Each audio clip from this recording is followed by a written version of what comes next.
이번 강의는요, 주제가요, 채용 전형, 필기 및 면접 방법, 입직 후의 생활 등에 대해서 강연에 도움을 주실 분입니다. 과학기술정보통신부의 최지은 규제개혁 법무 담당관님의 강연을 듣겠습니다. 여러분 큰 박수 부탁드리겠습니다.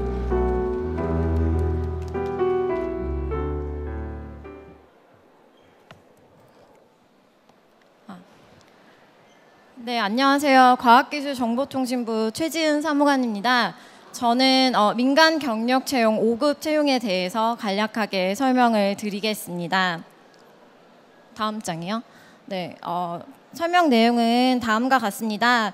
민간 경력 채용 개요에 대해서 간단히 설명드리고요. 시험 방법, 그리고 면접 시험, 개인 발표문 작성 방법, 그리고 마지막으로 임용 후 생활에 대해서 간략하게 설명을 드리겠습니다. 면접 시험하고 개인 발표문의 경우에는 모든 직렬이 공통이기 때문에 알아두시면 좋을 것 같습니다. 민간 경력자 채용이란 앞서 말씀해주신 5급, 7급, 9급 공채가 이제 제너럴리스트를 뽑는 시험이라고 하면은 민간 경력자 채용은 이제 스페셜리스트를 뽑는 건데요. 전문 분야, 특수 분야의 경력, 자격증, 학위 등 자격 요건을 가진 사람을 이제 공무원으로 채용하는 제도입니다. 그래서 공직의 전문성과 경쟁력을 높이기 위한 제도인데요. 일반 사기업과는 달리 전형이 굉장히 깁니다. 그래서 5월에 모집 공고가 나는 거에서 시작해서 합격자 발표까지 12월 말 거의 1년 내내 걸리는데요. 그래서 시험 준비하면서 너무 조급해하지 마시고 좀 긴 호흡을 갖고 준비하시면 좋겠습니다. 그래서 5월에 대부분 고시점 주요점 KR에 모집 공고가 뜨는데요.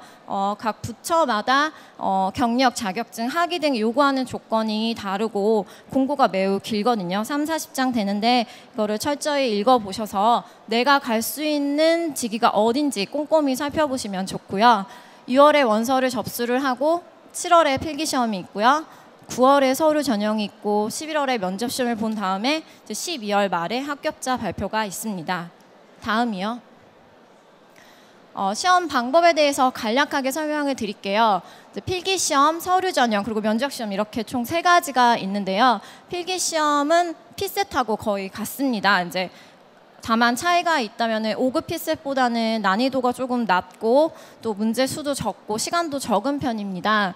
언어 논리, 자료 해석, 상황 판단 이렇게 3가지 영역으로 되어 있고 쉽게 예를 들자면 성인을 위한 언어 영역, 수능 언어 영역 정도라고 보시면 되고요. 각 20문제 60분의 시간이 주어지는데요. 이때 필기시험으로는 최종 선발 예정 인원의 10배 수를 선발을 하게 되어 있습니다. 그래서 만약에 내가 지원한 직렬의 경쟁률이 10대 1 이하다. 그러면은 시험에 너무 부담을 가지실 필요는 없고 40점이 과락인데요. 과락만 넘기겠다는 전략으로 접근하시면 됩니다. 저도 처음에는 이런 생각이었는데 제가 지원한 직렬이 70대 1이 넘어갔고 저는 이제 회사를 다니면서 지원을 했었는데 야근하고 난 뒤에도 집에 와서 공부를 하고 또 해외 출장 가는 비행기 안에서도 내내 공부를 했었습니다. 필기시험 자료는 고시점 주요점 KR 가면은 기출문제가 많이 나와 있으니까요. 지금 기출문제가 충분히 많기 때문에 기출문제 위주로 공부를 하시면 굉장히 많이 도움이 되지 않을까 싶습니다.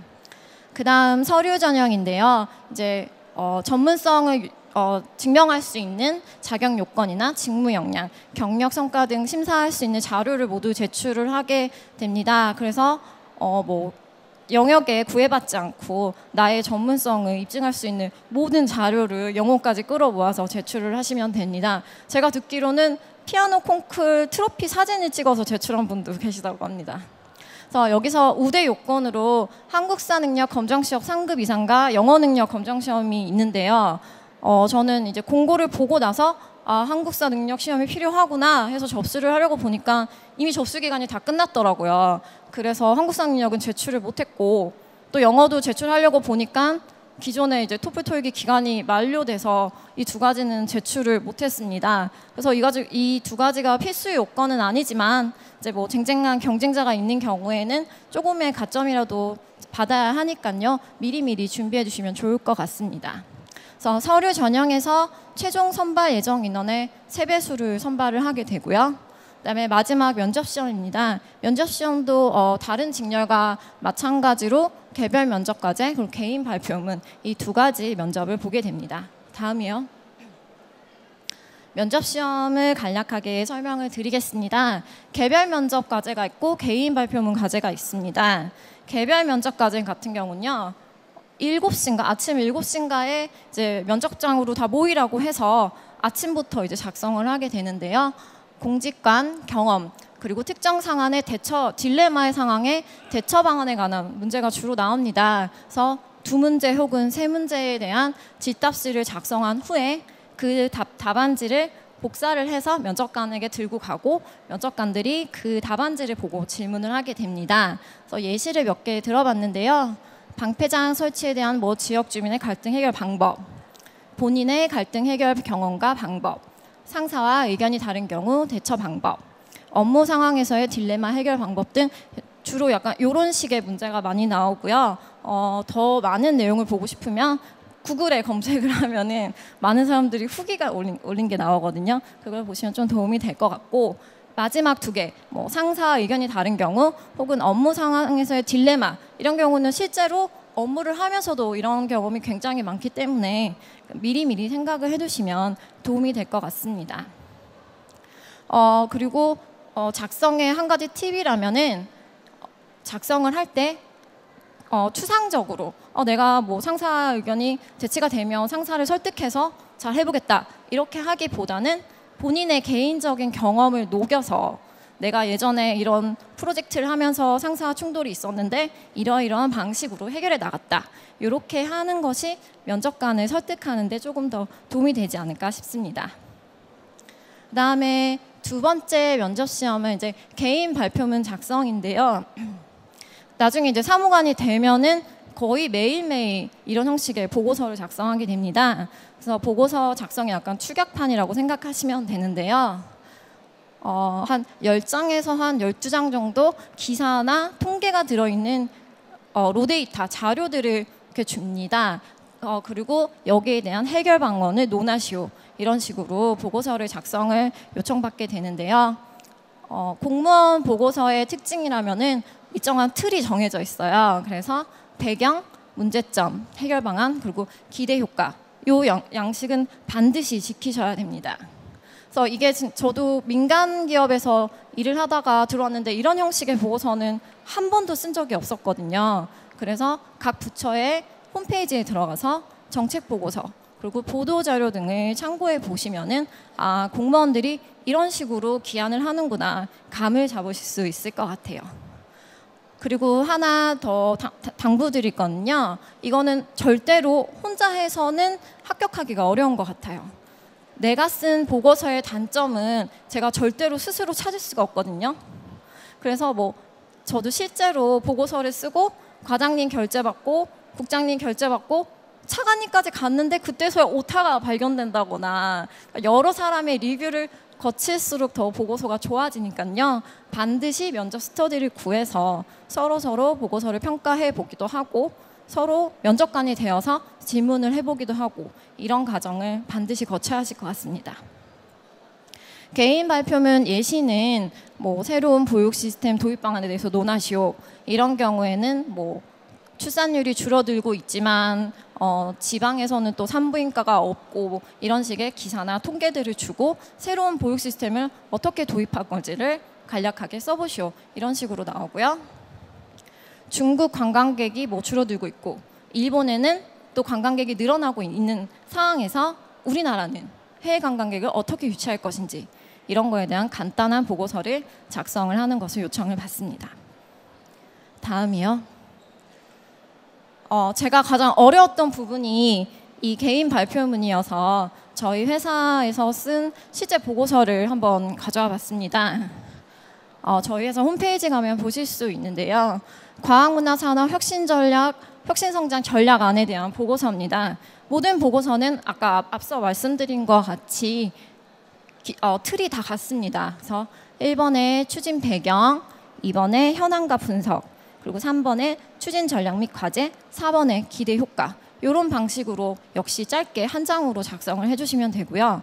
공무원들이 어떤 언어로 어떻게 간략하게 설명을 하고 있는지는 보고서를 여러 번 읽어보시는 게 가장 도움이 될 것 같습니다. 다음이요. 네, 다른 것도 하나 더 가져와 봤는데요. 이것도 지금 제가 랜덤으로 2개를 뽑았는데 얘도 역시 같은 형식의 보고서입니다. 그래서 추진 배경, 국내외 현황, 환경 변화 및 시사점, 그리고 비전 및 전략, 주요 추진 과제, 그리고 마지막에는 소요 예산도 들어가 있습니다. 그래서 제일 마지막에는 예산 혹은 구체적인 추진 일정을 넣는 것이 일반적입니다. 그래서 이런 틀을 반드시 지키고 작성을 하되 내용은 본인의 생각을 반영해서 간략하고 또 명확하게 쓸 수 있도록 계속해서 연습을 해야 할 것 같습니다. 그래서 구체적으로 시험에 가서 어떻게 작성하는지를 좀 설명을 드리자면요. 추진 배경과 국내의 현황, 환경 변화 및 시사점에 대해서는 주어진 자료를 잘 읽어보면 거기에 모든 내용이 다 들어있어요. 그래서 1번부터 3번까지는 가능한 한 빠른 시간 안에 요약을 하는 거를 목표로 하고요. 그다음에 뭐 주요 추진과의 과제, 소요 예산, 그리고 일정에 대해서는 본인의 생각을 정말 터무니없는 것도 사실 괜찮아요. 30분 만에 뭐 보육 시스템 개선을 어떻게 하겠어요. 그러니까 본인이 그나마 할 수 있는 창조적으로 생각해서 그렇지만 본인의 생각을 간략하고 명확하게 하는 연습을 계속 하시면 좋을 것 같습니다. 다음이요. 이렇게 기나긴 과정을 거쳐서 임용을 하게 되면요, 바로 업무에 투입하지는 않습니다. 그래서 공무원 인재개발 이런 교육을 받게 되는데요. 약 8주 동안, 저희 때는 이제 16주 동안 받았는데 이제 점점 줄어서 지금은 8주를 받게 되고요. 공무원으로서 필요한 조직 소양, 국정 철학 등 기본 교육을 받고 또 업무를 하면서 반드시 필요한 것들이 몇 가지 있거든요. 지금은 예산 시즌인데 예산하는 방법이라든지 또 우리가 조직이 어떻게 굴러가는지, 또 공무원들이 이제 법과 굉장히 밀접한 관련이 있는데 법제 업무는 어떻게 하는지 이렇게 필수사항 교육을 받고 또 회사에 가서 보고서 작성에 필요한 정책기획 실습 등을 합니다. 물론 여기서 뭐 수업을 듣는 것도 굉장히 중요하지만 이 8주 동안 수백 명의 다른 부처 직원들과 또 교류를 할 수 있는 굉장히 중요한 기회거든요. 그러니까 이때 너무 공부만 하시지는 마시고 술자리도 적당히 참여해 가면서 네트워크를 쌓았으면 좋겠습니다. 이제 제가 또 제가 입직하기 전에 궁금했던 점을 좀 몇 개 꼽아왔는데요. 첫 번째는 혹시 이제 경력직으로 들어왔는데 공채들과의 차별은 없는지. 여기서 공채는 5급 공채 행시가 될 수도 있고요. 7급, 9급 공채들도 될 수 있는데요. 일단 뭐 저는 저희 부 경험밖에 없어서 저희 부를 기준으로 말씀을 드리자면 거의 차별은 전혀 없다고 보시면 됩니다. 그래서 뭐 보직 경로라든지 아니면 유학 혹은 뭐 승진에 있어서 뭐 차별은 거의 없다고 봐도 무방합니다.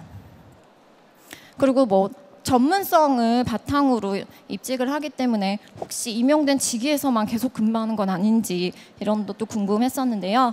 사람마다 일정 기간을 해당 직위에서 근무해야 하는 전보 제한 기한은 있습니다. 근데 그 제한 기한을 넘으면 3년 혹은 4년인데요. 원하는 뭐 부서나 원하는 과 혹은 다른 부처로 옮기는 것도 가능하고요. 5급에서 4급 승진은 얼마나 걸리는지 이거는 이제 또 본인의 역량에 따라 전적으로 달려 있는 건데요. 요즘에는 인사적체가 심해서 한 10년 정도 보시면 되는데 또 이제 능력이 출중하신 분들은 뭐 5년, 6년이면 또 승진을 하시곤 합니다. 네, 이상입니다. 혹시 질문 있으신? 네. 자, 질문이 없으신가요? 네. 네, 그러면 여기서 우리 최지은 규제개혁 법무 담당관님의 강연은 마무리하도록 하겠습니다. 여러분 큰 박수 부탁드리겠습니다. 감사합니다. 네, 이제 강연 딱 3분 지금 남아 계시고요. 이번 강연은요, 채용 전형, 필기 및 면접 방법, 입직 후의 생활 등에 대해서 문화재청 국립문화재연구소의 하태욱 학예연구사님께서 예, 강연에 좀 수고해 주시겠습니다. 자, 고전에 혹시 지갑 분실하신 분 계신가요? 예, 지갑. 네. 장 외에도 혹시 목소리 들리면 지갑 분실하신 분 찾으러 와주시기 바랍니다. 네, 강연 듣겠습니다. 여러분 큰 박수 부탁드리겠습니다.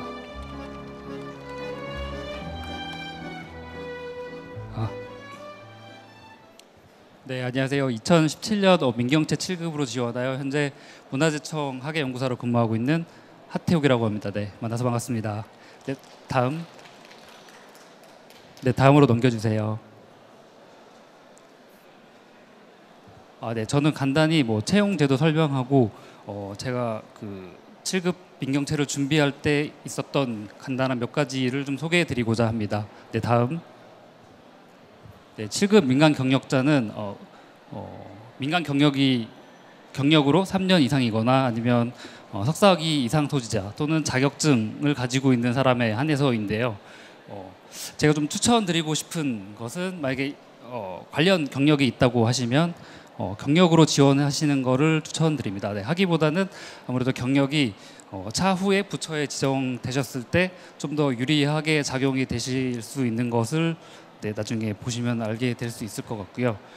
필기 시험은 아까 좀 전에 말씀해 주셨던 것과 같이 거의 같은데요. 제 경험하고 주변 지인분들의 경험을 좀 얘기 드리자면 직렬별로 조금씩 다르기 때문에 3년 전에 제 회사 동기가 인사혁신처로 지원을 했는데 그 친구는 필기시험에서 떨어졌고요. 이번에 제 회사 동기도 5급 민경채로 지원을 해서 그 친구는 필기시험을 통과했습니다. 근데 그 두 친구의 평균 점수대는 거의 비슷한 점수대였기 때문에 만약에 7급이든 5급이든 준비를 하신다면은 그럼 사전에 미리 좀 준비를 하셔서 네, 그런 경쟁률이나 이런 걸 좀 잘 알아보신 다음에 준비하시는 거를 좀 추천드리고 있습니다. 네, 그 다음에 서류 전형이고 마지막으로 면접 시험이 있습니다. 네, 3배수로 면접 시험을 치르는데요. 대부분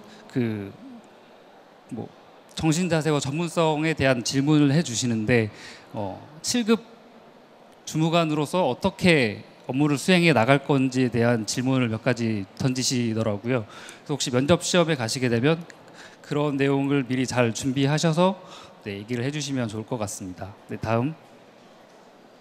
네, 채용 정보는 고시점 KR로 들어가시면 좀 자세하게 나와 있습니다.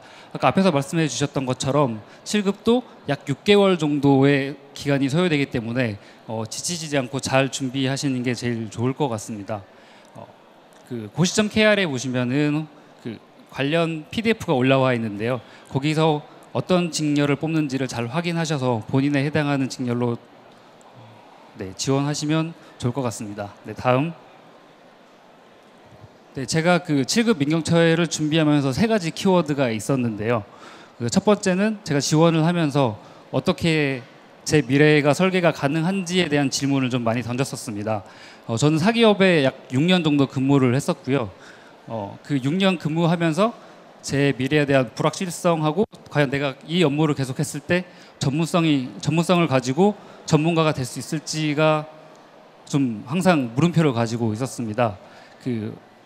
대부분 다 아실 것 같지만 일반 기업 같은 경우에는 상사가 어떤 방향을 가지고 있냐에 따라서 자기의 업무도 좀 달라지는 게 많이 보실 수 있기 때문에 이런 지원 동기를 가지실 때 자기의 미래에 대한 고민을 해보시면서 준비를 하시면 좋을 것 같습니다.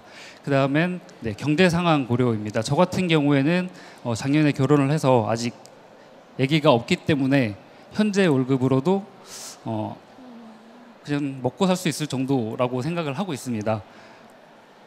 7급 공무원에 대한 보수가 궁금하시면은 저도 입사하기 전에 인터넷으로 많이 찾아봤는데요. 인터넷하고 실제 받는 보수하고는 별 차이가 없기 때문에 네, 인터넷으로도 충분히 자기가 가지고 있는 경력이나 이런 것들에 대해서 얼마만큼 받을 수 있는지는 네, 찾아보실 수 있을 것 같습니다. 그리고 누구를 위해 일할 것인가? 저 같은 경우에는 지금 하고 있는 일이 사실 공익에 유익하다면 그건 매우 보람찬 일이라고 생각을 하고 있는데요. 사기업에서는 아까도 말씀드렸듯이 상사에 따라서 방향성이 결정되기 때문에 내가 하고 있는 일이 회사를 위한 일인지 아니면 상사를 위한 일인지가 좀 많이 혼돈이 좀 왔었거든요. 근데 그에 반해서 공직생활 같은 경우에는 모든 그 부처의 지향점이 공익이기 때문에 그런 신념을 잘 고려를 해보시는 게 좋을 것 같습니다. 네, 그리고 마지막으로 조직생활인데요. 저는 사회에서 그 일반 기업에서도 6년을 근무해봤고 현재 이제 공직생활에 있지만 네, 어디나 사람 사는 곳에서는 똑같이 사람 냄새가 나는 것 같습니다. 뭐 일반 기업이든 공직이든 자기의 의견이 잘 맞는 사람도 있을 것이고 의견이 상충되는 사람도 있을 것이고 그것은 분명 자기 하기 나름일 것 같거든요. 그래서 어디를 가나 사실 조직생활은 다 비슷한 거기 때문에 자기의 신념을 가지고 꾸준히 자기가 생각한 지향점을 가지고 뭐 다른 사람과 대화하거나 한다면 좋은 결과가 있을 것 같고요. 마지막으로 제가 뭐 민경채 7급으로 지원하시고자 하는 분들께 드리는 바람은 그냥 막연한 기대가 아닌 더 행복한 삶을 위한 선택을 하셨으면 좋겠습니다. 하나의 예를 들자면 그 7급 민경채 동기 중에 한 친구는 한 2개월 정도 근무 후에 그만뒀거든요. 근데 이런 본인이 자신의 미래를 선택할 때는 좀 더 길게 보고 설계를 잘 해서 지원을 하셨으면 좋겠습니다. 이상으로 좀 간단히 발표를 마치겠습니다. 다음. 혹시 질문 있으시면 질문해 주시기 바랍니다. 네, 질문 없으시네요. 질문 없으신가요? 네, 여러분 하태욱 학예연구사님께 오늘 귀중한 시간 함께 또 강연에 도움을 주셨습니다. 여러분 다시 한번 더 큰 박수 부탁드리겠습니다.